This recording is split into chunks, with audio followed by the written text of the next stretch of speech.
अब ये ये देखो, घर के अंदर बाहर आने जाने का एक और रास्ता भी है। सर किचन में ये 2 ग्लासेस मिले और इस वाले पे लिपस्टिक का निशान। सर ये देखिए। तो कोई लड़की भी थी यहाँ पे? अगर कोई लड़की थी यहाँ पे तो वीडियो में दिखी कैसे नहीं? तो कुर्सी उड़ी तो उड़ी कैसे? और इलेश ने कुर्सी से नीचे उतरने की कोशिश क्यों नहीं की? वो सारे चाकू जो टेबल पे पड़े हुए थे हवा में उड़ के सीधे इलेश को जाके लग गए कैसे? अब इसका जवाब तो ये लिपस्टिक वाली लड़की दे सकती है, फिर या वो आदमी जिसके जूतों का निशान मिला था। उर्वी, ये बात कंफर्म है ना कि ये जोरावर और मल्लिका अगले कुछ घंटों तक घर पे नहीं होंगे? हाँ, कहीं ऐसा ना हो कि फ्रेडी और पंकज को टाइम ही ना मिले सर्च करने के लिए। सर 100% कंफर्म है, इंतजाम ही ऐसा किया मैंने। सर इस मल्लिका को चीफ गेस्ट के तौर पे कॉलेज फंक्शन में बुला लिया, वो वहाँ से शाम 5 बजे से पहले फ्री नहीं होगी। चलो अच्छा, और ये जोरावर? सर हमारे डिपार्टमेंट के कुछ खास ऑफिसर्स के साथ इस जोरावर की मीटिंग फिक्स करा दी 5 स्टार होटल में, जहाँ जोरावर इस वक्त बैठ कर नकली पेपर साइन कर रहा होगा दुनिया के 15 देशों में मैजिक शोज दिखाने का। चलो बढ़िया है, उन्हें अंदाजा भी नहीं होगा कि हुआ क्या, और तब तक हम अपना काम करके निकल जाएंगे। पर सर एक बात समझ में नहीं आई, हम इनके घर की तलाशी इनके घर में रहते रहते भी तो ले सकते थे, इन्हें घर से बाहर भेजने का प्लान क्यों? अरे दोनों जादूगर हैं, जादूगर। हाथ की सफाई इनके बाएं हाथ का खेल है। हाँ, नाक के नीचे से कब वो लोग वो सबूत इधर उधर कर जाएं, कुछ पता भी नहीं चलेगा।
ये है वो पापी।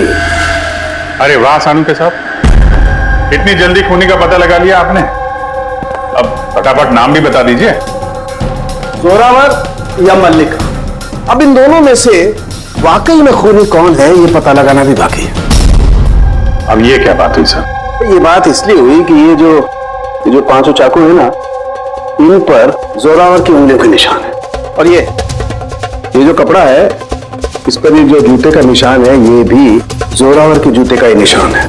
तो फिर तो बात साफ है, खून उसी ने किया है। बात बिल्कुल साफ है नहीं, क्योंकि ये जो वाइन का गिलास है ना, इस पर ये जो लिपस्टिक है ये लिपस्टिक मल्लिका की है, और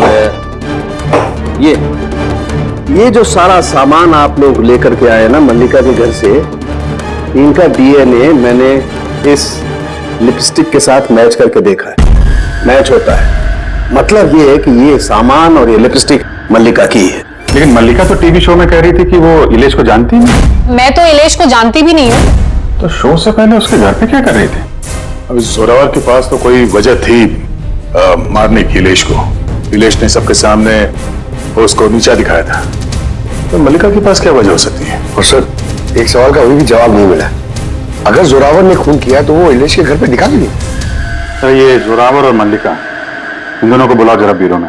आप लोगों की हिम्मत कैसे हुई हमारे घर में घुसने की, वो भी हमारी गैर मौजूदगी में, और हमारे सामान के साथ आपने छेड़खानी करी। अब मैं आप लोगों पे केस करूंगा, समझ गए? सीआईडी को मुजरिमों के घर में घुसने के लिए किसी की इजाजत की जरूरत नहीं पड़ती। रही बात केस की, तो तुम दोनों पे चलने वाला है। तुमने हमसे झूठ क्यों बोला कि तुम इलेश को नहीं जानते? बताओ। सर आप मुझे इसके साथ 2 मिनट दे दीजिए, फिर देखिए ये सब कुछ कैसे बताती है। अब आप लोग मुझ पे हाथ उठाएंगे? नहीं, हम ऐसा चाहते तो नहीं थे, लेकिन अब ये आप दोनों के बीच की बात है तो फिर चलो गए। नहीं रुकिए, मैं आपको सब सच बताती हूँ। ये सच है कि मैं इलेश से मिलने गई थी। एक्चुअली मैं उसे ऑफर देना चाहती थी, क्योंकि मैं जोरावर को हमेशा से ही बर्बाद करना चाहती थी। बट ट्रस्ट मी, ये खून मैंने नहीं किया है, मेरा कोई हाथ नहीं है इसमें। मुझे पहले से पता था, मेरे शो को खराब करने के लिए तुमने उसे पैसे दिए।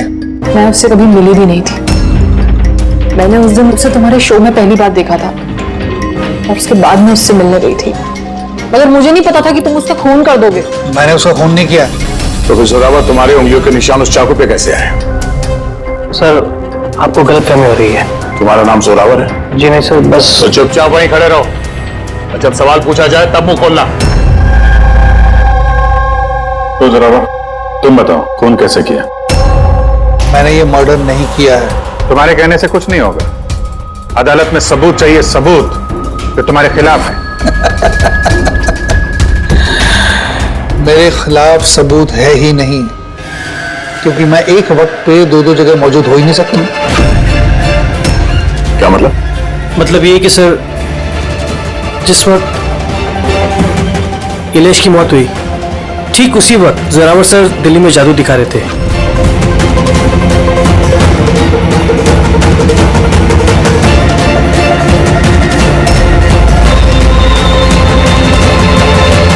माना कि मैं बहुत बड़ा जादूगर हूं, लेकिन इतना बड़ा जादूगर नहीं हूं कि एक वक्त पे दो जगह मौजूद रह सकूं। अगर आपको इस वीडियो पे विश्वास ना हो तो दिल्ली के उस ऑर्गेनाइजर को फोन कर सकते हैं। दक्ष, नंबर देना इनको। Yes sir. मैं जा सकता हूं? जा सकते हो। और आप भी। Thank you sir.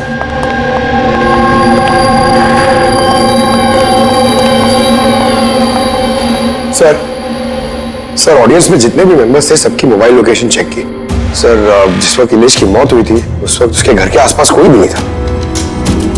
अरे किया धरा तो इस जोरावर का ही लगता है, मगर किया कैसे? अब एक ही सवाल 1000 बारी पूछेंगे और एक ही जवाब दूंगा मैं। मुझे समझ में नहीं आ रहा है सीआईडी इलेश के खूनी को ढूंढने में इतना वक्त क्यों बर्बाद कर रही है।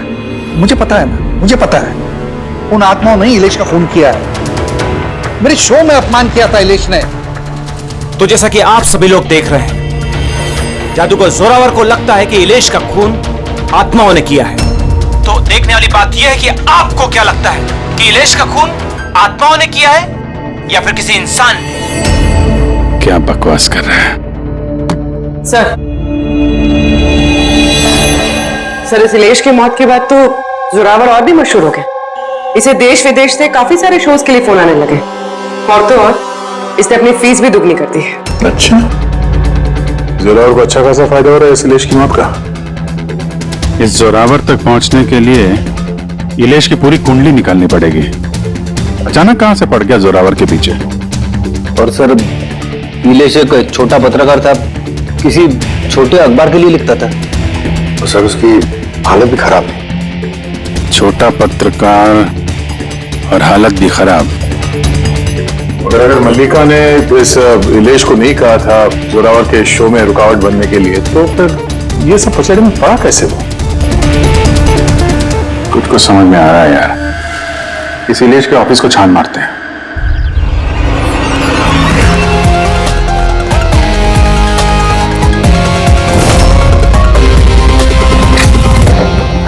आइए सर।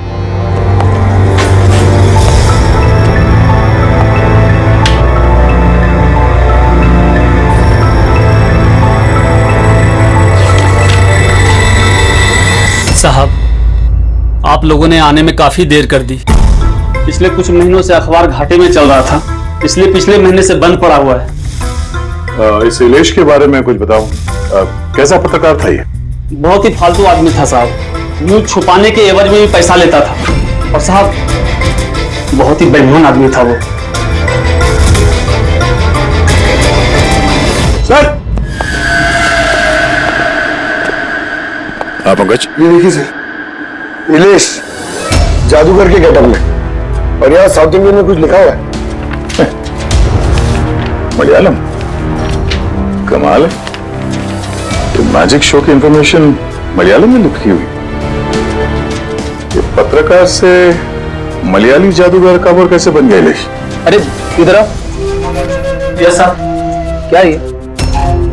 क्या है? सब कुछ समझ में नहीं आ रहा है। अरे तुम्हारा बॉस जो है जादूगर बन के घूम रहा है, तुम कह रहे हो तुम्हें कुछ समझ में नहीं आ रहा है। ये जादूगर कब बन गया?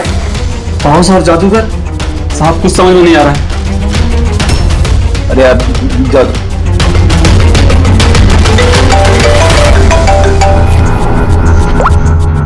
हाँ बोल भाई। अच्छा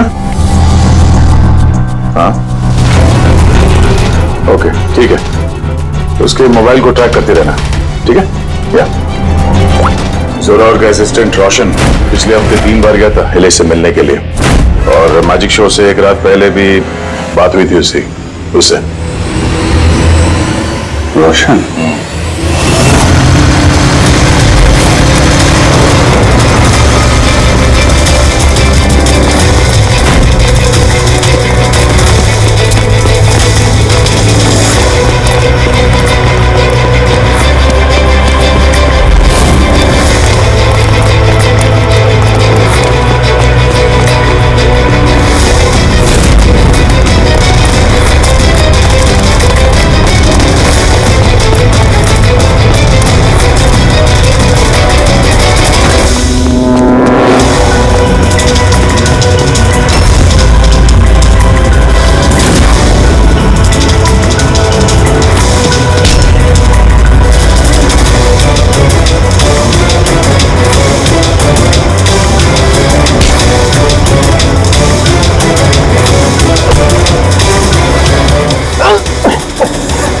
इतनी तेज भागेगा तो चक्कर आके गिर जाएगा ये, समझा? छोड़ दो मुझे, जाने दो। जाने भी देंगे, छोड़ भी देंगे। पहले ये बता, इलेश के साथ तेरी क्या डीलिंग चल रही थी? मेरी डीलिंग? हाँ डीलिंग। क्यों मिला था इलेश से 2 बार? इलेश? मैं किसी इलेश को नहीं जानता। ये ड्रामा बंद कर, समझा? तेरी पूरी लिस्ट है मेरे पास। तू कब और कहां मिला था उससे, तेरे मोबाइल फोन के रिकॉर्ड्स सब। तो ये बता, ये इलेश नकली मलयाली जादूगर बन के क्या करने वाला था? नकली मलयाली जादू? लेकिन उसने तो मुझसे कहा था कि वो केरला का बहुत बड़ा और मशहूर जादूगर है। उसने मुझसे झूठ कहा था क्या? वो हम डिसाइड कर लेंगे। तो कल ये बता, तू इलेश से कब, कहां और क्यों मिला था? उसने मुझसे एक ऑफर दिया था।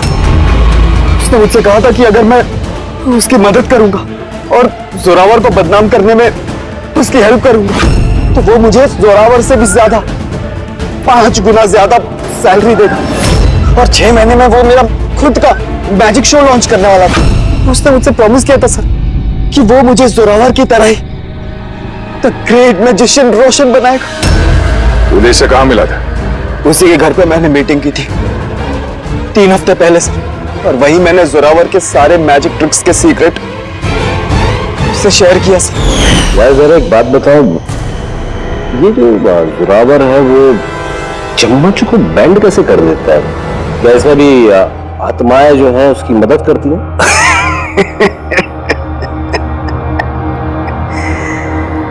अरे साहब, कोई आत्मा नहीं, ये दुनिया को बेवकूफ बनाता है Zorawar, the great magician Zorawar. चम्मच पर एक रबर होता है, रबर को थोड़ा एडजस्ट करता है और चम्मच मुड़ता है। अरे बाप रे, मतलब इतना बड़ा धोखा। अच्छा, तो वो जो लड़की को हवा में उड़ाता है वो जादू कैसा करता है? सर, बाएं हाथ का खेल आप भी कर सकते हो। कैसे? लड़की जब टेबल पर लेटती है, जो टेबल रहता है उसको सपोर्ट मिलता है एक मेटल रॉड से। अब आप बोलोगे कि मेटल रॉड तो दिखता नहीं है, कैसे दिखेगा सर? चादर से ढका होता है ना मेटल रॉड। जोरावर जब प्लेटफॉर्म पर आता है परफॉर्मेंस देने के लिए, उसी वक्त चादर को निकाला जाता है। जोरावर वो मेटल रॉड को हाइड करता है, एडजस्ट करता है। यहाँ पर दोनों वुडन स्टैंड हटा, लोगों को लगता है कि लड़की बीच में कैसे लेटी है। सब इल्यूजन होता है सर। अभी ये कोई जादू वादू है नहीं, सिर्फ हाथों की सफाई है। यस सर, सर वो सब छोड़ो ना, आप मुझे ये बताओ कि मेरा मैजिक शो कब लॉन्च करोगे सर? होगा बेटा, बहुत जल्दी होगा। इलेश पहले नकली जादूगर बना, फिर इस रोशन से झूठ बोल के इसका विश्वास जीता, फिर जोरावर की सारी मैजिक ट्रिक दिखाने को बोला। हाँ? क्या वजह हो सकती है? कोई जादूगर तो था नहीं, वो एक मामूली सा पत्रकार था। हाँ, पत्रकार था जो नकली जादूगर बना और जोरावर की मैजिक ट्रिक देख। कहीं ये जोरावर का पर्दाफाश तो नहीं करना चाहता था? इस चक्कर में कुछ स्टिंग ऑपरेशन वगैरह कर रहा था। Sting operation? अगर ऐसा है तो उसके घर पे स्पाई कैम लगा होगा।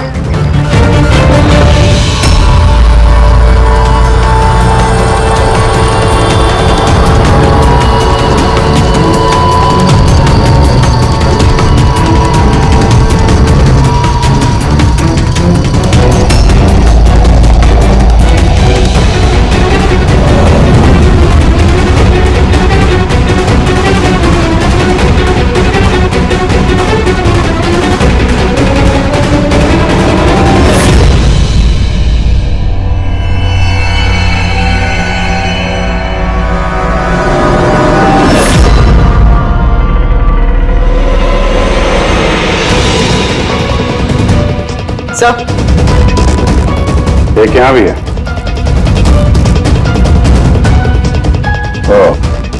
यहाँ पे स्टिंग ऑपरेशन हो रहा था। शायद इलेश ने इस जोरावर का ये स्टिंग ऑपरेशन करके किसी न्यूज चैनल को ये फुटेज बेचने का चक्कर होगा उसका। उसने सोचा होगा कि शायद उसके करियर की गाड़ी फिर से पटरी पे आ जाए। सर, अगर उसके पास इतनी सारी फुटेज थी तो उसने ये फुटेज किसी न्यूज चैनल में बेची क्यों नहीं? शायद ब्लैकमेल कर रहा होगा इस फुटेज के जरिए जोरावर को, इसलिए जोरावर ने अपने रास्ते का कांटा हटा दिया। लेकिन सर, हम घूम फिर के उसी बात पे आ गए। जब जोरावर दिल्ली में था तो उसकी उंगलियों के निशान चाकू पे कैसे? अब ये तो डॉक्टर सालू के ही बता पाएंगे। आप लोगों ने फिर से मुझे बुला लिया। टाइम बर्बाद कर रहे हैं आप लोग मेरा। वैसे कोई ठोस सबूत है भी या नहीं मेरे खिलाफ आप लोगों के पास? शराब पीते हो?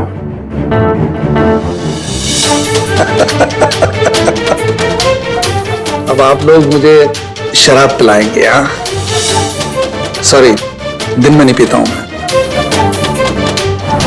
तो रात को पीते हो?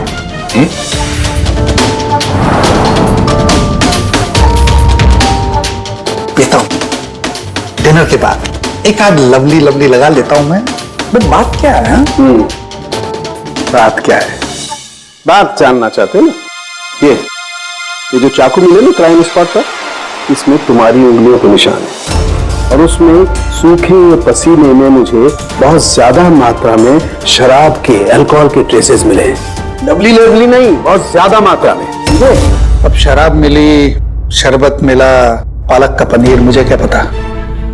बताया ना मैंने, खून के वक्त मैं दिल्ली में था। और कितनी बार बताऊंगा मैं? हवा में उड़ना बंद कर, समझा? वरना सीआईडी को ज्यादा टाइम नहीं लगेगा तेरे पर कतरने में। इतने सबूत काफी हैं तुम्हें जेल में पटकने के लिए, लेकिन हम लोग सच्चाई तक पहुंचना चाहते हैं, इसलिए बात कर रहे हैं। जितना पूछा जाए उसका जवाब दो, बस। ठीक है, पूछिए क्या पूछना चाहते हैं। हो सकता है शायद किसी ने तुम्हें फंसाने के लिए तुम्हारी उंगलियों के निशान चाकू पे ले लियो जब तुम शराब पी के धुतते। मुझे कौन फंसाएगा? देखिए, यकीन कीजिए, ये खून आत्माओं ने किया है। चुप, बकवास बंद। तुम्हारे जादू का राज तुम्हारे असिस्टेंट रोशन ने हमें बता दिया है। अब जो भी बोलोगे सिर्फ सच सच बोलोगे। ये बताओ कि आखिरी बार शराब पी के तुम इस कदर बेहोश कब हुए थे कि तुम्हें कुछ पता ही नहीं है कि तुम्हारे आसपास क्या हो रहा है? बताया ना, मैं डिनर के बाद एक आध पैग ले लेता हूं, लेकिन इतनी नहीं पीता कि बेसुध हो जाऊं मैं। सर, एक मिनट। जिस दिन मेरा मैजिक का शो था उससे 2 दिन पहले हम लोगों ने होटल पैम्पोश में एक पार्टी दी थी। उस दिन होटल में मैंने ज्यादा पी ली थी और नींद भी आ गई थी। जब मैं सुबह उठा तो होटल के कमरे में था और होटल वालों ने मुझे उठाया। कहने लगे चेकआउट टाइम है, 12 बज गए थे। उस होटल की फुटेज चेक करनी पड़ेगी। सर वो होटल नहीं, कबूतर खाना है। जोरावर के फ्लोर का सीसीटीवी कैमरा बंद पड़ा है। कमरे के अंदर एक भी उंगली के निशान नहीं है सर। और वो स्टाफ को पता ही नहीं है कि उस वक्त मास्टर की यूज हुई थी या नहीं। मतलब होटल से कुछ नहीं पता चला। Dead and. एक बात तो तय है सर, इलेश का खून किसी जादूगर ने किया है, क्योंकि वो उड़ती हुई कुर्सी और चाकू जादू का ही हिस्सा था। जादूगर तो इस केस में 3 ही लोग हैं, जोरावर, मल्लिका और रोशन। एक बार अभिषेक, एक और जादूगर भी तो है इस केस में, इस पर ध्यान तो नहीं गया हमारा। जोरावर की दूसरी असिस्टेंट रुशाली। पूर्वी एक काम कर, इस रुशाली का मोबाइल फोन ट्रैक करो, पता करो मर्डर से पहले और उसके बाद उसका लोकेशन क्या था। ओके सर, ये रुशाली के बारे में तो हमें भूल ही गए।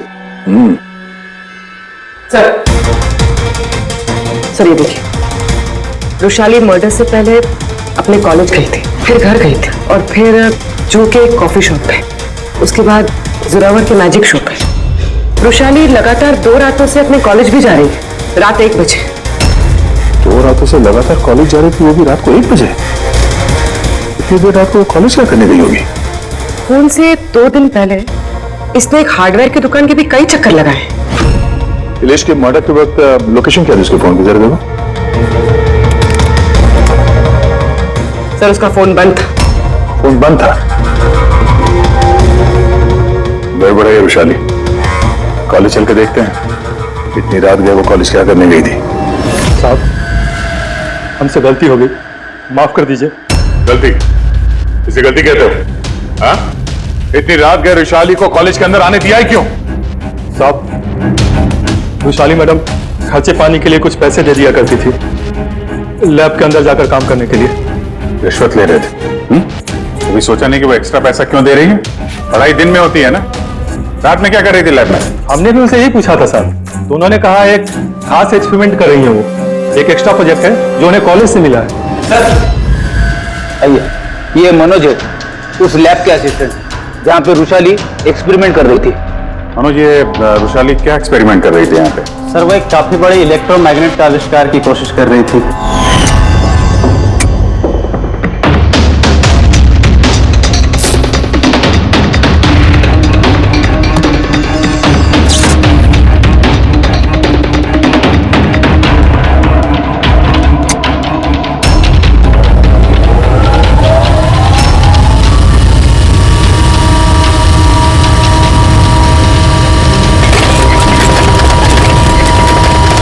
इलेक्ट्रोमैग्नेट का आविष्कार?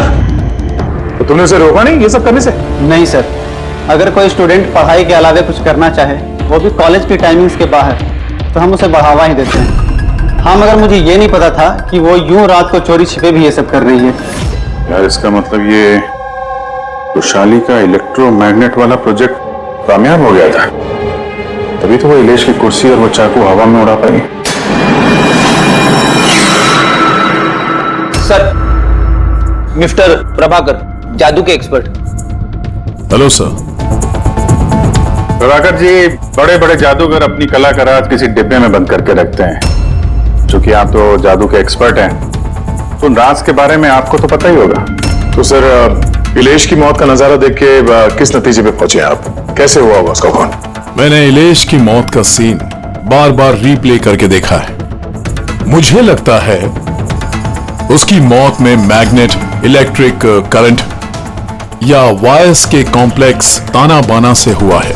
आपने तो जोरावर के जादू के कई शोज देखे होंगे, आपको लगता है कि ये मैग्नेट और करंट, तारों का ताना बाना, इस तरीके का काम जोरावर अपने जादू में करता है? नहीं सर, ये सब जोरावर की स्पेशलिटी नहीं है। आप सर ठीक से जरा एक्सप्लेन कर सकते हैं कि ये चुंबक वगैरह कैसे इस्तेमाल हुआ होगा इलेश की मौत में? सॉरी सर, वो सब बता पाना मेरे लिए मुमकिन नहीं हो पाएगा। तो आप ये यकीन से कह सकते हैं कि ये सब किया धरा जोरावर का नहीं है, क्योंकि उसे मैग्नेट और ये करंट, तारों का इस्तेमाल करना ठीक से नहीं आता। चुंबक का इस्तेमाल भले ही नहीं आता हो, पर फिजिक्स में वो अच्छा है, इसीलिए खूनी वो भी हो सकता है। शायद चुंबक वाले पार्ट के लिए उसने किसी की मदद ली हो। ऐसे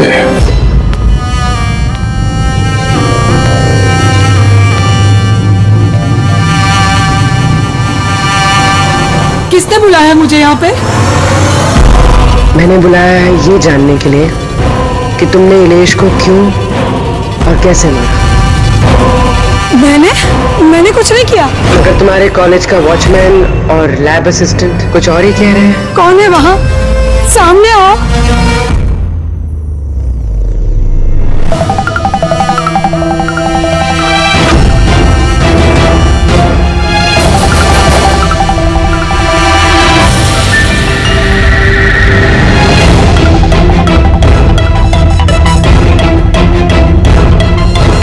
मेरे पास आओ। आओ। कौन हो तुम? अपना हाथ दो।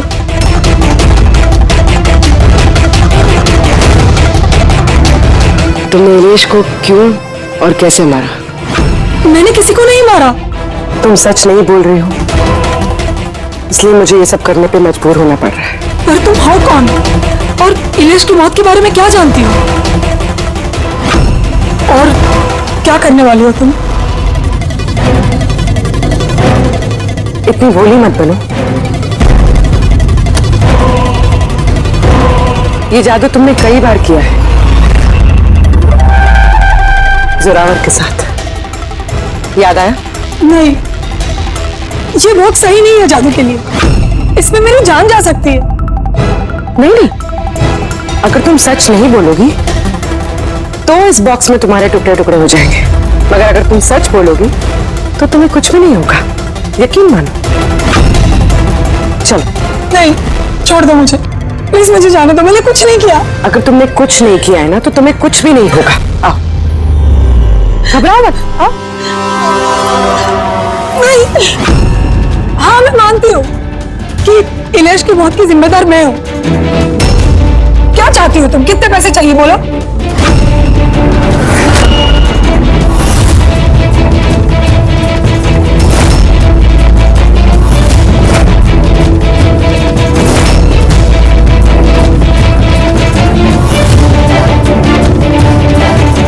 सीआईडी। थैंक यू मल्लिका जी, तो ये बॉक्स बनाकर आपने इस केस को सुलझाने में हमारी मदद की। अब आप हमें बताएंगे कि आपने इलेश का खून क्यों किया? वो उसके कहने पे। तो उसके किसके?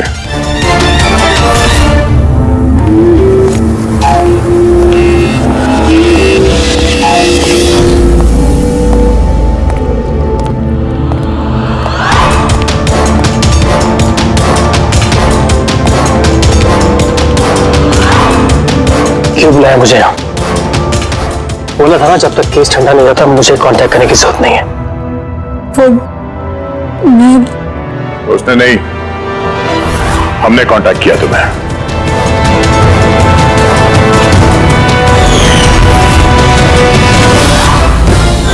तो मिस्टर दक्ष, क्यों मारा तुमने इलेश को?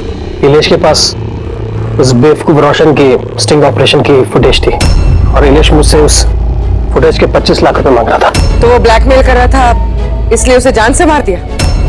मैंने इलेश को 25 लाख नहीं 2.5 करोड़ रुपए दिए थे, क्योंकि मेरे दिमाग में एक प्लान था। मल्लिका पिछले कई महीनों से जोरावर पे कई तरह के इल्जाम लगा रही थी, तो मैंने सोचा कि इलेश को इस्तेमाल करके जोरावर को जादू की दुनिया का सबसे बड़ा बेताज बादशाह वापस बना दूं। वैशाली के एक्सपेरिमेंट्स को इस्तेमाल करके मैंने ही इलेश के मर्डर का प्लान किया था। क्या बात है दक्ष, तुमने मुझे इतना अर्जेंटली मिलने के लिए क्यों बुलाया? वैशाली, मैं तुमसे हेल्प चाहता हूँ इलेश को रास्ते से हटाने में। ये क्या मजाक है दक्ष? तुम मुझे किसी का खून करने के लिए कह रहे हो? मैं तुमसे जान लेने के लिए नहीं बोल रहा हूँ, मैं सिर्फ तुमसे हेल्प चाहता हूँ कि तुम थोड़ा इंतजाम कर दो अपने एक्सपेरिमेंट के जरिए, और इसके लिए मैं तुम्हें मुंह मांगी कीमत दूंगा। इलेश को पूरा प्लान मालूम था कि लाइव शो के दौरान उसकी कुर्सी हवा में उड़ेगी इलेक्ट्रोमैग्नेटिक के जरिए, मगर उसे ये नहीं मालूम था कि उसका खून हो जाएगा। मुझे भी नहीं पता था तुम धोखे से मेरे उंगलियों के निशान चुरा कर तुम चाकुओं पे लगा देगा और मुझे फंसा देगा। फंसा देगा? अरे मैंने तो तुम्हें देश विदेश में फेमस कर दिया, सुपरस्टार बना दिया। 10 लाख रुपए नहीं होते थे तुम्हारे अकाउंट पे, और आज 10 करोड़ है। किसकी वजह से? मेरी वजह से। मगर तुम्हारा फायदा क्या? अफसोस, पैसों का इस्तेमाल करने के लिए तुम बाहर नहीं रह पाओगे। इलेश के खून के जुर्म में अदालत कड़ी से कड़ी सजा देगी तुम्हें। जिंदगी भर जेल में सड़ोगे तुम। ले जाओ इन लोगों को।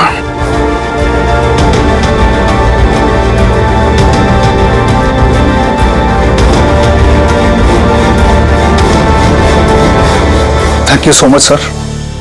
अगर आप लोग नहीं होते तो दुनिया यही समझती कि इलेश का खून मैंने किया। कोई बात नहीं, लेकिन आप ये आत्माओं जैसी बेबुनियाद बातें करके प्लीज लोगों को गुमराह न करें। सॉरी सर, गलती हो गई और इस गलती का एहसास भी कर चुका हूं मैं। अपने चाहने वालों से भी मैं माफी मांग लूंगा। गुड।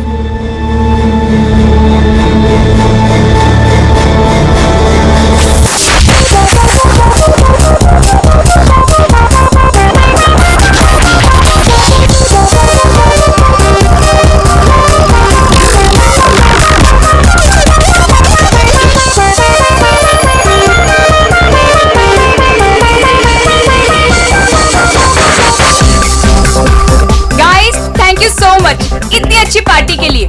लोग ठीक कहते हैं, अपना देश अपना होता है और अपने दोस्त अपने। वो तो है। और अपनी गर्लफ्रेंड अपनी। I love you so much. I love you too. वैसे प्रीति, मानना पड़ेगा, आजकल ऐसा रोमांस देखने को मिलता नहीं है। गाइस, मैं कुछ ड्रिंक लेके आती हूँ। Okay. Hey, can I get you a drink? I mean, क्या पियेंगे आप? क्यों? तुम वेटर हो? By the way, I'm Saurabh. और आप? देखो, अगर तुम इस दुनिया के अकेले लड़के होते तब भी मैं तुम पे कोई इंटरेस्ट नहीं दिखाती। तो ये नाम वाम पूछ के टाइम वेस्ट करना बंद करो। Hello hello,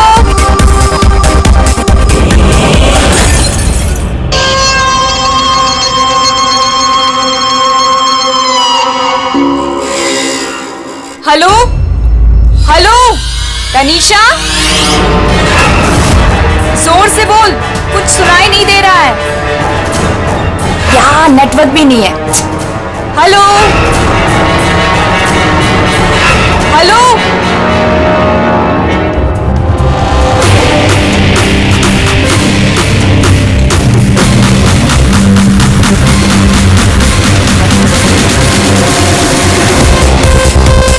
can you hear me? Tanisha, network कैसे चला गया?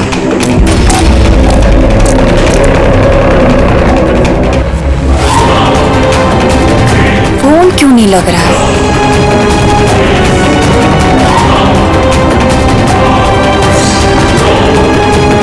हेलो आयशा, आयशा तुम्हें मेरी आवाज आ रही है?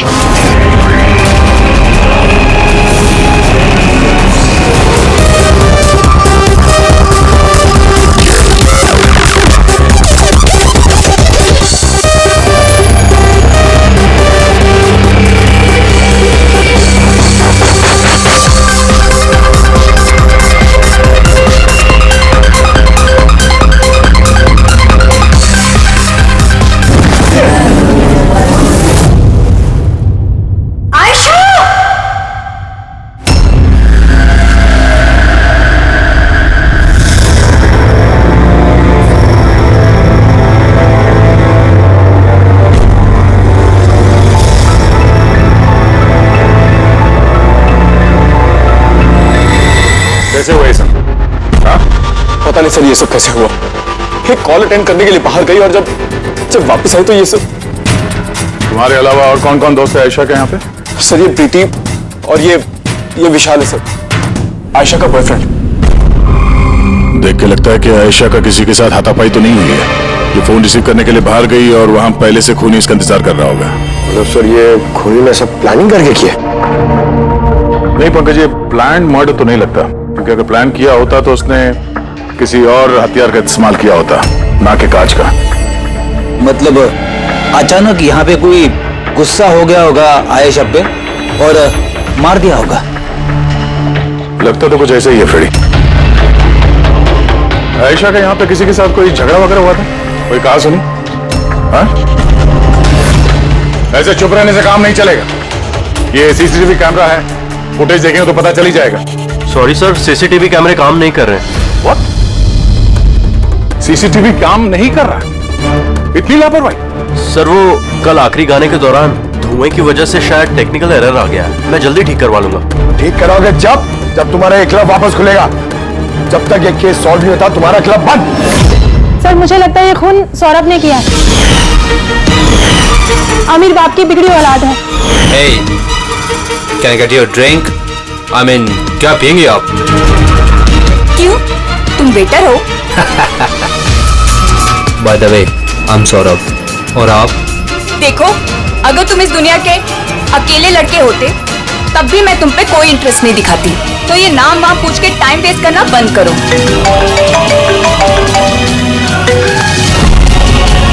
और जब आयशा ने उसे टेढ़ा जवाब दिया तो वो गुस्से में उसके पीछे पीछे बाहर तक गया था। सौरभ का? सर वो तो नहीं है। तुमसे कहा था ना मैंने, कोई भी इस क्लब से बाहर नहीं जाएगा। सर जाने नहीं दिया, शायद वो जुर्म करने के बाद ही चला गया आयशा के अंदर आने से पहले।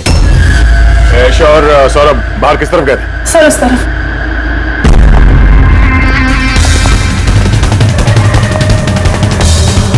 सर खून का निशान।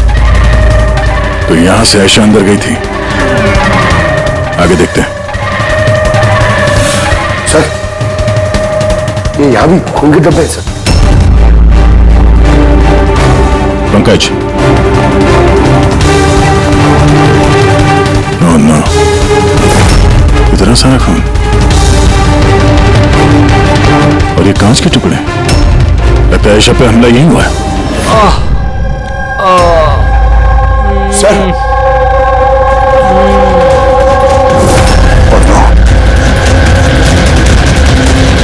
कहीं सौरभ तो नहीं? इसकी हालत बहुत खराब है, एम्बुलेंस को फोन करो चलिए। इस क्लब में इतने सारे लोगों के बीच एक लड़की का खून हो जाता है। बाउंसर्स का अता पता नहीं, सीसीटीवी कैमरा है पर काम नहीं कर रहा।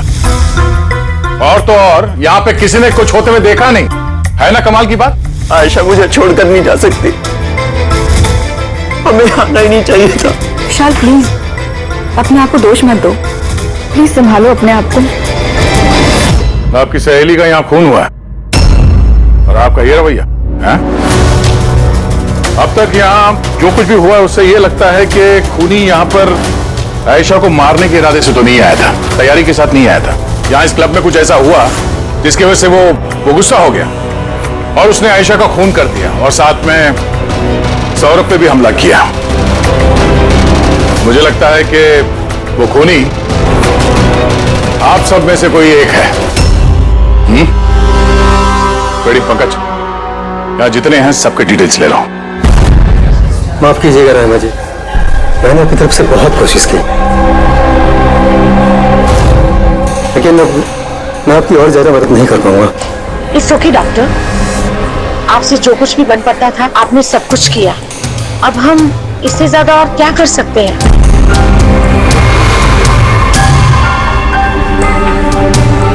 What happened, doctor? आप ठीक है ना? Yeah, I'm fine.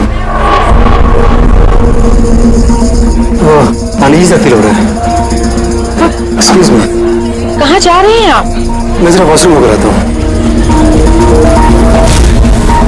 Tanisha, Ayesha की मौत से पहले तुम्हारी उसके साथ फोन पर बात हुई है ना? तो क्या उस फोन कॉल के बारे में हमें कुछ डिटेल में बता सकती हो? सर डिस्को में म्यूजिक लाउड होने की वजह से ना मैं ज्यादा कुछ सुन नहीं पाई। हाँ, पर उसको ये कहते हुए सुना। क्या हो रहा है, बता क्यों नहीं रहे हो? दर्द हो रहा है क्या? डॉक्टर के पास लेके जाओ। ये क्या कर रहे हो तुम?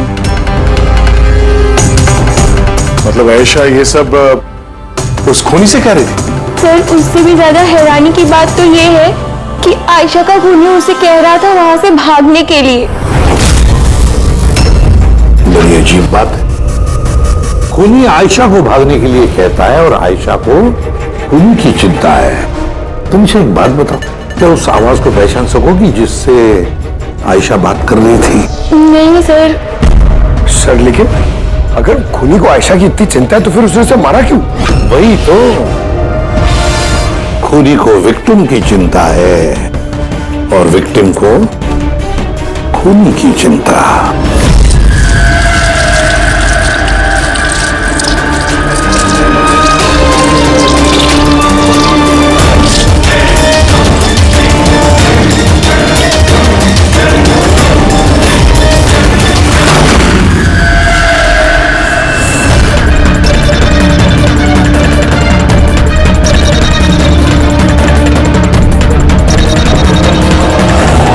गन?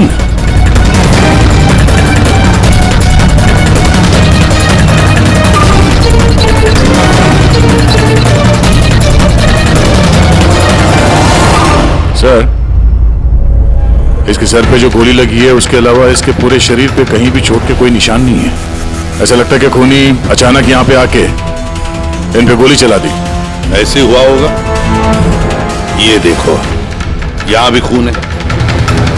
एक बात समझ में नहीं आ रही सर, खूनी गन यहाँ छोड़ के क्यों गया?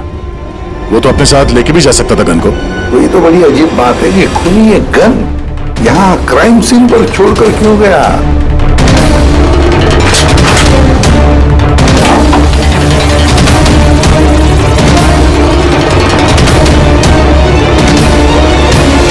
सर,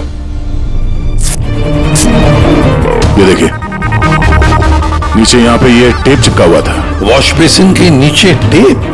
लगता है यहाँ टेप से कुछ चिपकाया था जो अभी यहाँ नहीं है। शायद इस केस से रिलेटेड कुछ हो। जरूर देखते हैं। रहमा जी, डॉक्टर यशवंत आपके डॉक्टर थे? जी हाँ। आप लोग यहीं पे बैठे थे इसी टेबल पर? जी हाँ, वो दरअसल मेरी बीमारी के सिलसिले में मुझे यहाँ पर मिलने के लिए आए थे। बहुत ही अच्छे और नेक दिल इंसान थे। आज जब आप उनसे बात कर रही थी तो आपको लगा कि किसी बात को लेकर वो परेशान थे? परेशान तो नहीं, लेकिन हाँ, अचानक उनकी तबीयत खराब हो गई थी मेरे सामने और वो एक्सक्यूज मी बोल के वॉशरूम के लिए चले गए। मैं तो सोच भी नहीं सकती थी कि ऐसा कुछ हो जाएगा। सर, ये कॉफी शॉप के मैनेजर है। यहाँ के भी सीसीटीवी कैमरे काम नहीं कर रहे। सर, 2 घंटे पहले तक तो काम कर रहे थे, पर अचानक कोई टेक्निकल प्रॉब्लम हो गई, इसलिए इंजीनियर को बुलाया हमने।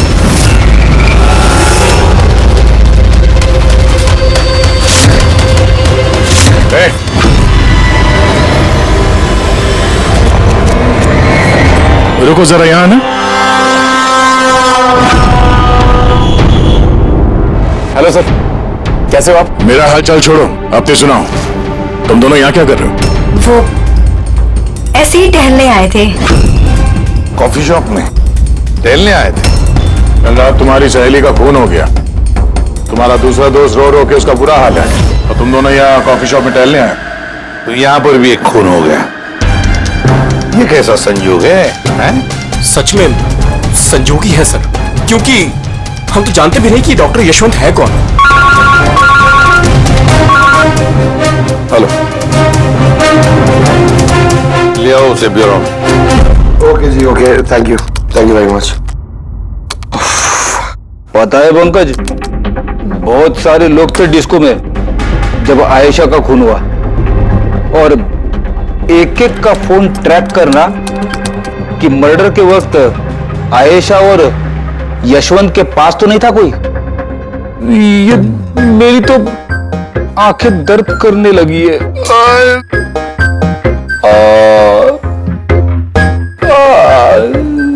अरे ये साइलेंट को आंख पे लगाना बंद करो फ्रेडी सर। 50 और लोगों के नंबर है जिन्हें ट्रैक करना है। ये काम शुरू करो। ये क्या है? सौरभ, अब कैसी है तबीयत तुम्हारी? शरीर के जख्म तो आज नहीं तो कल ठीक हो जाएंगे सर, लेकिन जो मैंने उस दिन देखा वो शायद जिंदगी भर मेरे दिमाग से कभी भुला नहीं पाऊंगा। ना मैं कल पब जाता और ना ही मुझे आयशा की चीख सुनाई देती। लेकिन आयशा के पीछे पीछे तो तुम गए थे, उसने तुमसे ठीक से बात नहीं की, इसलिए। ये बात सच है सर कि मैं आयशा के पीछे गया, क्योंकि जब मैंने उसे ड्रिंक ऑफर की तो उसने मना कर दिया सर। और इनफैक्ट उसने मेरी इंसल्ट भी की, तो मुझे बहुत बुरा लगा सर, इसलिए मैं उसके पीछे गया।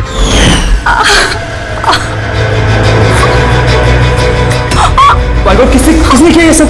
चलो तुमको हॉस्पिटल लेके चलता हूँ। हे, रुक! हे, रुक!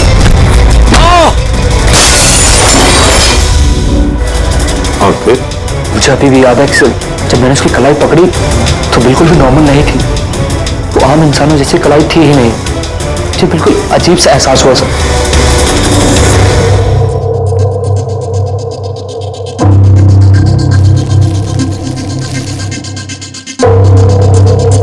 तो आप कह रहे हैं डॉक्टर साहब के इस गन पे कुछ चिपचिपा सा लगा हुआ है? हाँ, और वो चिपचिपी चीज रबर टाइप की है, वो जैसे सेलो टेप में होता है ना, वैसा। Cello tape gun? ओह, तो खूनी ने पहले से गन वहां वॉश बेसिन के नीचे छुपा के रखी थी। तो ये मर्डर एक प्लान्ड मर्डर था। हाँ, लेकिन ये गन जिससे यशवंत का खून हुआ है और ये कांच जिससे आयशा का खून हुआ है, इन दोनों पे भी कोई भी उंगलियों के निशान नहीं मिले। लेकिन भाई, इस कांच के टुकड़े पर एक खास तरीके की कुछ केमिकल लगा हुआ है, जैसे कि वो प्लास्टिक केमिकल। अभी इस पर क्यों लगा हुआ था, इसका क्या इस्तेमाल है, ये पता लगाना भी बाकी है। लेकिन यही केमिकल इस गन पर भी लगा हुआ है, दोनों पर।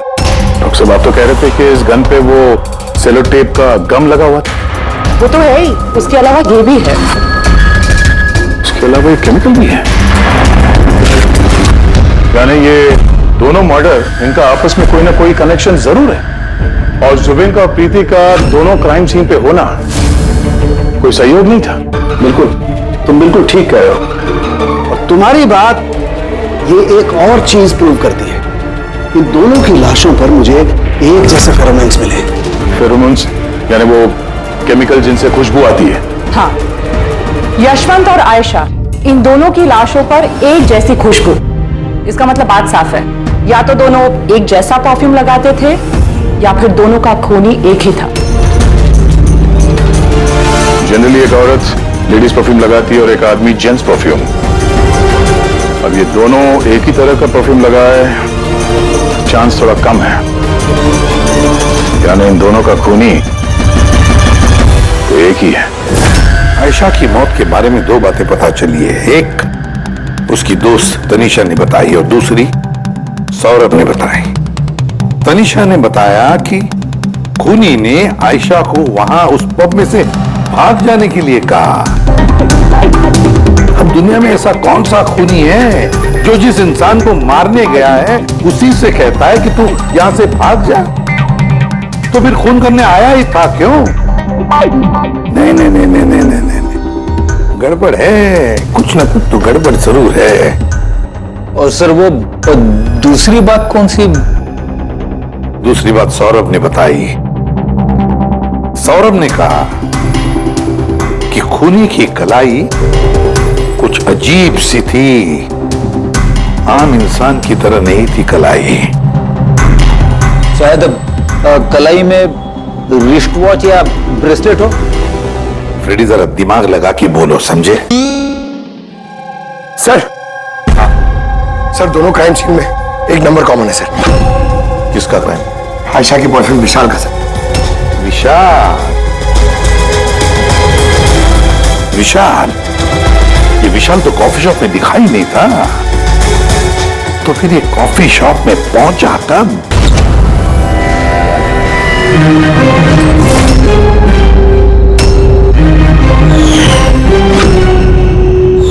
रहमा जी, आप और यहाँ?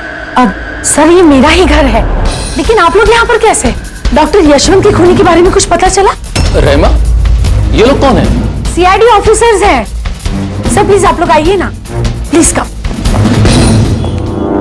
सीआईडी? और सर ये मेरे हस्बैंड हैं और ये मेरा छोटा बेटा संदीप। और बड़ा बेटा विशाल, वो कहाँ है? लेकिन बात क्या है सर? मनन जी, बात यह है कि हमें शक है कि डॉक्टर यशवंत और आयशा के खून में हमें लगता है शायद विशाल का कोई हाथ है। ये आप क्या कह रहे हैं? आरोप साबित नहीं हो पाया, किसी को पकड़ नहीं पाया, तो किसी को भी फंसा देंगे आप? देखिए, सीआईडी का काम है मुजरिम तक पहुंचना, ना कि किसी बेगुनाह को पकड़ के ये केस बंद कर देना। अब जरा प्लीज विशाल को बुलाइए। भैया खून नहीं कर सकते, अब प्लीज उन्हें पकड़ के लेके नहीं जाना। संदीप बेटा, हम तुम्हारे भैया को पकड़ने नहीं आए और ना हम ये कह रहे हैं कि तुम्हारे भैया ने कुछ किया है। हम तो तुम्हारे भैया से कुछ सवाल करने वाले हैं, और क्या। आप लोगों को मुझ पर शक है? एक मिनट विशाल, तुम अंदर जाओ, मैं इन सीआईडी वालों को तुम्हें परेशान नहीं करने दूंगा। देखिए, सीआईडी के काम में दखल देना भी एक जुर्म है, इसलिए प्लीज हमें अपना काम करने दीजिए। विशाल,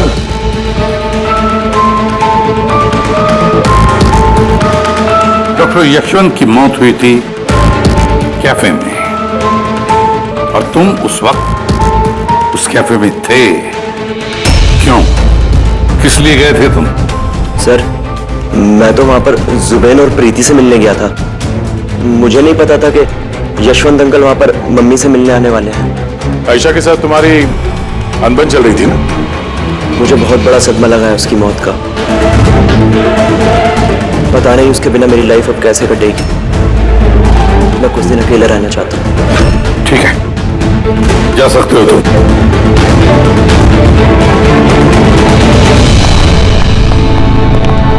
अरे, आप लोग फिर से यहाँ पे भी?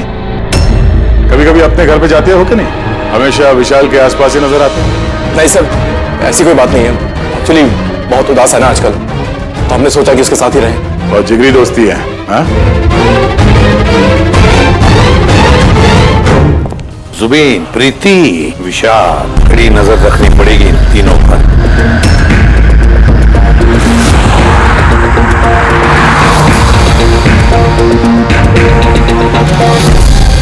तीनों के घर पे इतने कैमरा फिट किए ना फ्रेडी सर, अगर मक्खी भी मिठाई में बैठेगी ना तो पता चल जाएगा। वैसे काम वाला, दूध वाला और सब्जी वाला, इनके जरिए खुफिया कैमरा बिठाने का आइडिया बड़ा अच्छा था। अच्छा था ना? मेरा नहीं था, दया सर का था। अच्छा? हाँ, और उन्होंने हम दोनों को यहाँ बिठा दिया ताकि हम यहाँ का सीसीटीवी फुटेज भी रिकॉर्ड करें।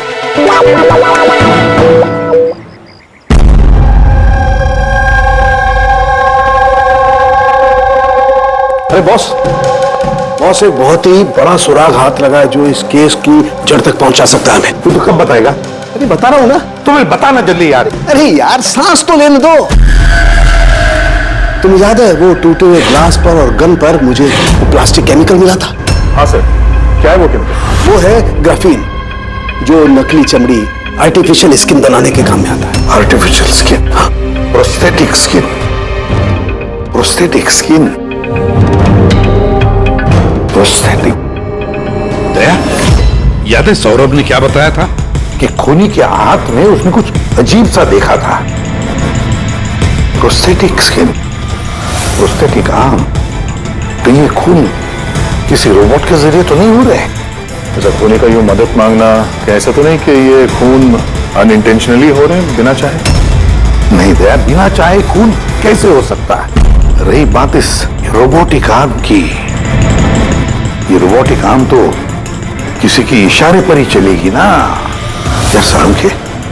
ऐसा कोई आदमी है जो इस रोबोटिक्स में प्रोस्थेटिक आर्म बोल, रोबोटिक आर्म बोल, पूरे रोबोट के बारे में अच्छी तरह से जानकारी रखता है? हाँ है ना, डॉक्टर जैस्मीन। मिलते हैं इस डॉक्टर जैस्मीन से।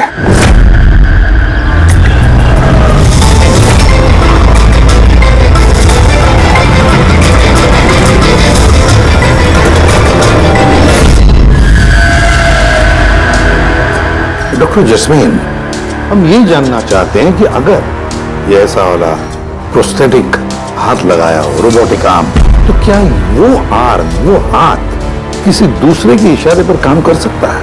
मतलब नकली बाजू लगाया गया है ए को, लेकिन इस बाजू से क्या काम करवाना है इसका कंट्रोल ए के पास नहीं बल्कि बी के पास है। क्योंकि हमें शक है कि इस केस में खूनी खून अपनी मर्जी से नहीं कर रहा है, कोई और उससे करवा रहा है। सर ये सुनने में जितना मुश्किल है दरअसल नामुमकिन नहीं है। चैनिश जरा दामिनी को अंदर भेजो। हाँ वही मरीज जिसका कल टेस्ट हुआ था। मरीज?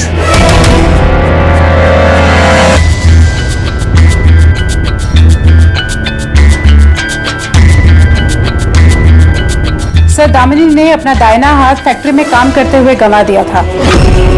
हाँ सर मशीन में आ गया था मेरा हाथ, इसलिए हमने इसे ये लू काम लगाया है जिसका कंट्रोल इंसानी दिमाग के पास ही है। एक नकली बाजू इंसानी दिमाग के जरिए काम कर रहा है, मगर कैसे? सर साइंस ने बहुत तरक्की कर ली है। ये योला यानी लूक आर्म अपने आप में एक नया और पहला आविष्कार है। मान लीजिए इसमें एक चिप है या यूं कहिए इसमें एक सॉफ्टवेयर है जो इंसान के दिमाग की फ्रीक्वेंसी को पकड़कर ठीक वैसे ही काम करता है जैसे एक नॉर्मल ह्यूमन बीइंग का हैंड, उठना बैठना चलना, ये सभी कमांड्स को समझता है। वेट, साइंस ने वाकई बहुत तरक्की की है। वाकई रोबोटिक आर्म।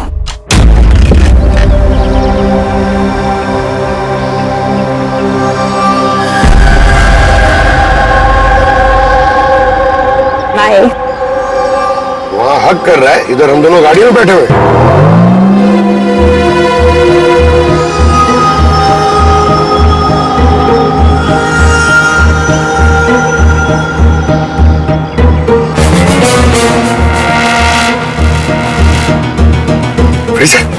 ये विशाल तो प्रीति के घर जा रहा है।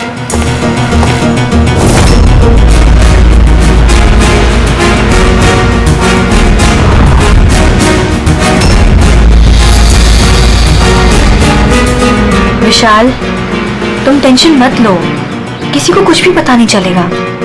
हम कोई ना कोई रास्ता निकाल लेंगे। ओके ये लो कॉफी पी लो।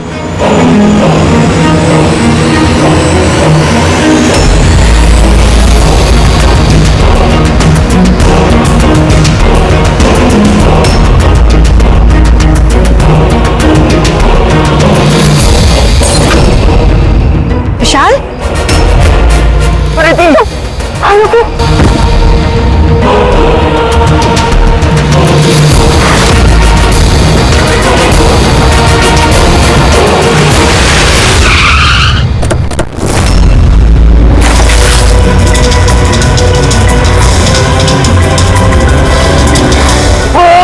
विशाल नहीं, विशाल छोड़।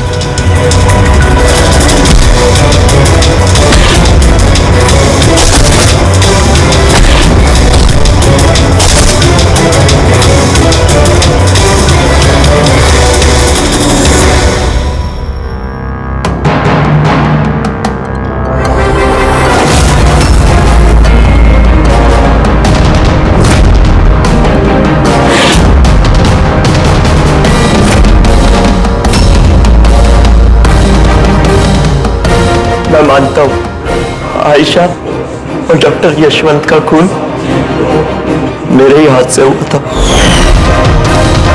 तुम यहाँ क्या कर रहे हो? क्या हुआ? क्या हो रहा है ये? मुझे नहीं पता क्या हो रहा है मेरे हाथ को। कुछ प्रॉब्लम? क्या हो रहा है बता क्यों नहीं रहे हो? डॉक्टर के पास लेके जाओ। ये क्या कर रहे हो? ये क्या कर रहे हो? आयशा भागो यहाँ से, भागो, मैं बोलता हूँ ना भागो। आयशा!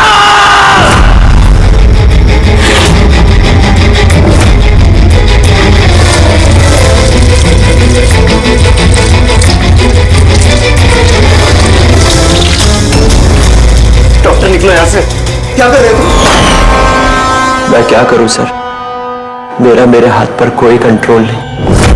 क्या? तुम्हारा तुम्हारे हाथ पर कंट्रोल ही नहीं रहता, इसका क्या मतलब है? न जाने अचानक कभी कभी क्या हो जाता है। इसीलिए तुमने आयशा को वहां से भाग जाने के लिए कहा? हाँ सर, मैंने आयशा को वहां से भागने के लिए कहा था। आयशा भागो यहाँ से, भागो! और मैंने पूरी कोशिश करी थी कि मैं डॉक्टर यशवंत पर गोली ना चलाऊं। डॉक्टर यहाँ से जाओ! एक बात बताओ, क्यों गए थे तुम कैफे में? मैं वहां पर डॉक्टर यशवंत से अपना हाथ फिक्स कराने गया था और जुबीन प्रीति मेरी मदद कर रहे थे, क्योंकि मैं अपने घर पर नहीं बता सकता था कि आयशा का मेरे हाथों से खून हुआ। मैं जानता हूं सर, मेरी बात पर यकीन करना बहुत मुश्किल है, लेकिन सच यही है, खून मैंने नहीं बल्कि मेरे हाथ ने किया है। डॉक्टर जस्मीन,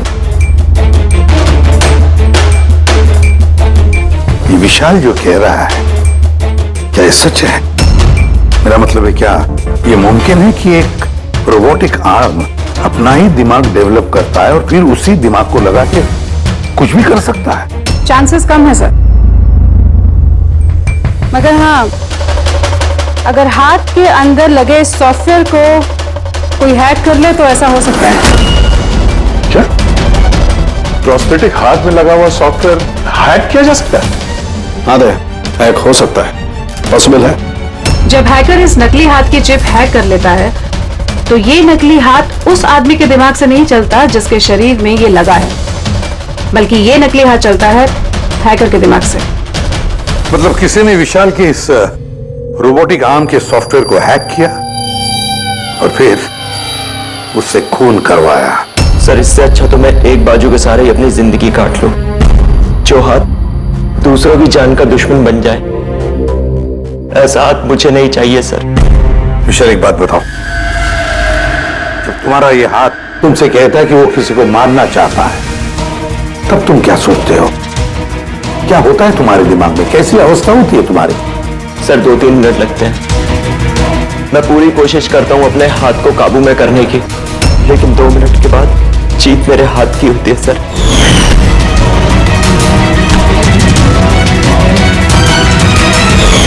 चिंता मत करो, अब हम तुम्हारे इस रोबोटिक आर्म के अंदर एक ट्रांसमीटर फिट करेंगे, जिससे हमें पता चलेगा कि वो किसी को मारना चाहता है या फिर किसी और से उसे इशारा मिल रहा है कि जाकर खून करो। ये भी हमें पता चल जाएगा। वैसे एक बात बताओ विशाल, ये तुम्हारा असली हाथ गंवाया कैसे? सर, मैं पिछले साल खंडाला जा रहा था और एक रोड एक्सीडेंट।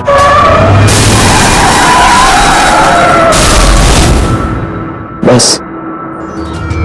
जिंदगी में हमें कई बार इम्तिहान देना पड़ता है। सर, मेरे इम्तिहान तो खत्म होने का नाम ही नहीं ले रहे हैं। जब नकली हाथ के साथ जिंदगी जीने की आदत डाली तो उसी नकली हाथ ने मेरी जिंदगी बर्बाद कर दी। विशाल, तुमसे वादा करता हूं कि ना तुम्हें एक हाथ के साथ जिंदगी गुजारनी पड़ेगी और ना ही वो असली मुजरिम आजाद घूम पाएगा।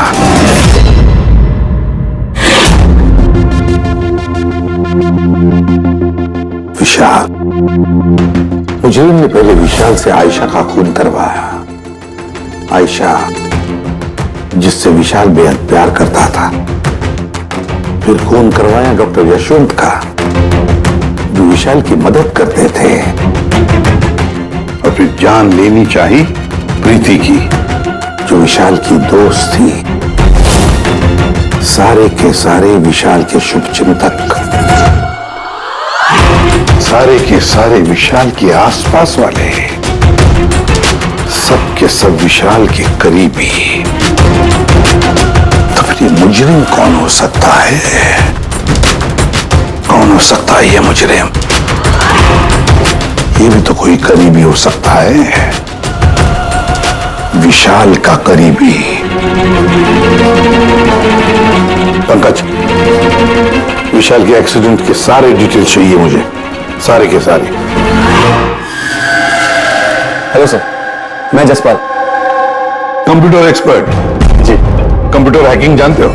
बड़े से बड़ा कंप्यूटर हो या कोई सर्वर, चुटकियों में हैक कर सकता हूं। रोबोटिक आर्म का सिस्टम हैक करना है, कर सकोगे? जी सर, बिल्कुल। ये रहे सारी डिटेल्स। हो जाएगा सर, और इसके लिए मैं ट्रेस राउटिंग का यूज करूंगा। Trace routing? जी हाँ सर, इस तकनीक के जरिए विशाल के आसपास के जो भी कंप्यूटर है उन्हें देख सकता हूँ। अक्सर मशीन के आखिरी में जो होस्ट नेम एड्रेस होता है वही हैकर का होता है। अच्छा। और ट्रेस राउटिंग के जरिए हम शहर के किसी भी इलाके में बैठा अगर हैकर होगा तो इजीली पता चल जाएगा। फैंटास्टिक। अब जिस किसी ने भी विशाल के रोबोटिक आर्म का सिस्टम हैक किया, अब हम उसके सिस्टम को हैक करेंगे।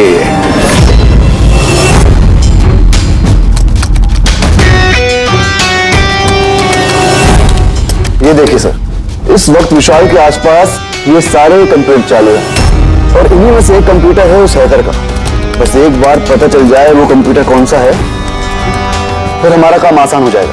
जसपाल जल्दी करो, हमारे पास वक्त बहुत कम है। विशाल ने आज मुझे घर पे क्यों बुलाया है? अंकल आंटी भी नहीं है और पता नहीं क्या बात है।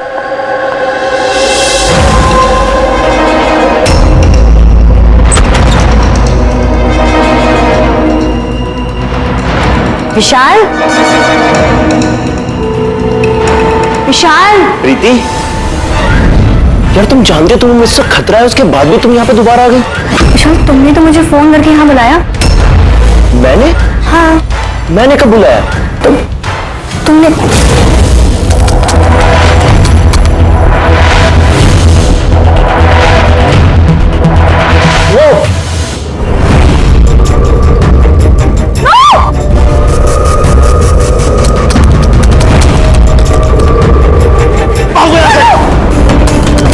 विशाल, विशाल प्लीज भागो यहाँ से।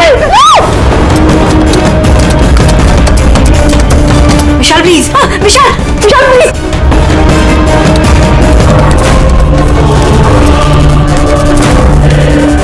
यस सर, उस हैकर की लोकेशन मिल गई है।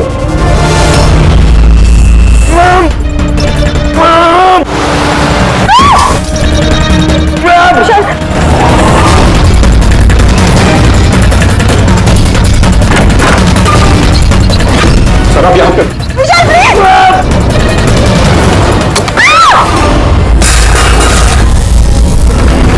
बहुत हो गई हैकिंग।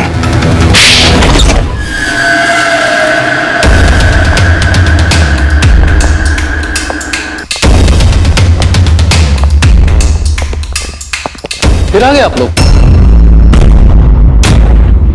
अब ये मत कहिएगा कि आप विशाल को पकड़ने के लिए आए। जी नहीं, हम विशाल को पकड़ने नहीं आए, खूनी को पकड़ने के लिए, जो इस वक्त यहां पर मौजूद है। यहां पर क्या कह रहे हैं आप? अब अपना झूठा इल्जाम आप किसके ऊपर लगाने आए हैं? मलन जी, पिछले साल एक गाड़ी का एक्सीडेंट हुआ था कंडाला में। 3 लोग थे उस गाड़ी में। 22 साल का लड़का विशाल, 15 साल का बच्चा संदीप और 9 साल की छोटी बच्ची सोनिया। गाड़ी विशाल चला रहा था। कार का एक्सीडेंट बहुत बुरा था। बच्ची सोनिया की जगह पे मौत हो गई और संदीप पैरालाइज हो गया। ये अभी चल नहीं सकता। ये सब आपको कैसे पता चला अंकल? इस एक्सीडेंट में सबसे कम चोट लगी विशाल को। हालांकि जो चोट लगी वो कम नहीं, विशाल को अपना हाथ गंवाना पड़ा। वैसे विशाल आपका सौतेला बेटा है ना? सर विशाल मेरे लिए सके से भी बढ़कर है। सर आई रिक्वेस्ट यू, आप विशाल के लिए सौतेला शब्द यूज मत कीजिए सर। आई एम सॉरी मनन जी। काश सभी माता पिता आप जैसा विचार करते हैं। काश रहमा जी ऐसा विचार करती है ना रहमा जी?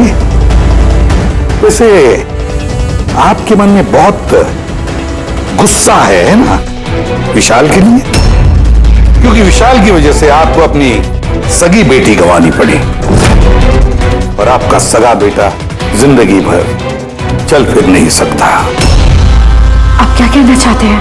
हम क्या कहना चाहते हैं वो अभी पता चल जाएगा। पंकज,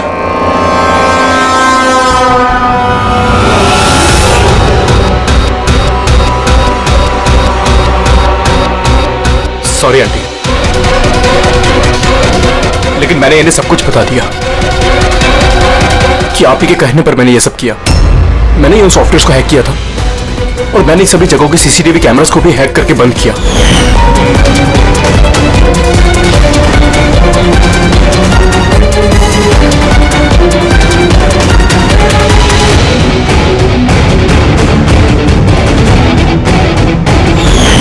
विशाल से बदला लेने के लिए पहले उसकी गर्लफ्रेंड को मारा, उसके बाद उस डॉक्टर को जो विशाल की मदद कर सकता था, उसके बाद प्रीति पर हमला। ये सब करने के लिए मुझे आंटी ने ढेर सारे पैसे दिए थे। सुबीन, तुम इतना गिर जाओगे मैंने कभी नहीं सोचा था। चलिए, सच्चाई अब आप सबके सामने आ ही गई है, तो मैं आप सबको यह भी बता दूं कि मैं तुम्हें मारने के बाद खुद मनन को भी मारने वाली थी, क्योंकि जिस तरह से मेरे अपनों ने चोट खाई है, मैं भी चाहती थी कि विशाल भी उसी दर से गुजरे, उसे भी उतनी ही तकलीफ हो। वो एक्सीडेंट था, एक गलती। गलती? तुम्हारी एक गलती की वजह से मेरी पूरी जिंदगी में अंधेरा छा गया। तुमने लापरवाही से गाड़ी चलाई और सजा किसको मिली? मुझे और मेरे बच्चों को। मम्मी, मैंने हमेशा तुम्हें मां नहीं भगवान समझा। अगर ये सब करके तुम्हें सुकून मिल रहा था तो मुझसे एक बार कहा तो होता, मैं अपनी जान दे देता। मुझे तुम्हारी जान नहीं चाहिए थी, मैं तो तुम्हें जीते जी दुख भरी जिंदगी देना चाहती थी। और आप सब मुझे दोष नहीं दे सकते, क्योंकि मैंने जो कुछ भी किया वो मैंने ममता के लिए किया। रहमा जी, मां इतना हल्का शब्द नहीं जो किसी औरत को मुजरिम बना दे। अरे मां तो वो होती है जो सिर्फ अपने ही नहीं, दूसरों के बच्चों को ममता, प्यार और स्नेह से देखती है।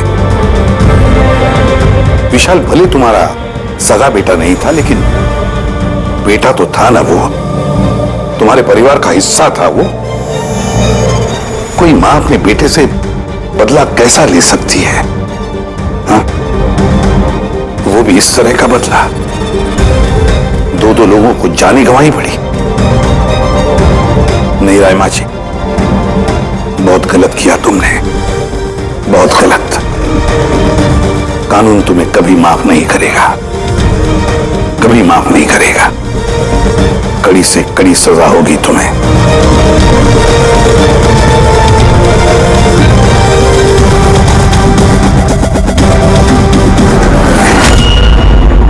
इस तरह के और भी एपिसोड देखने के लिए हमारे चैनल को सब्सक्राइब करें और बेल आइकन दबाना ना भूलें।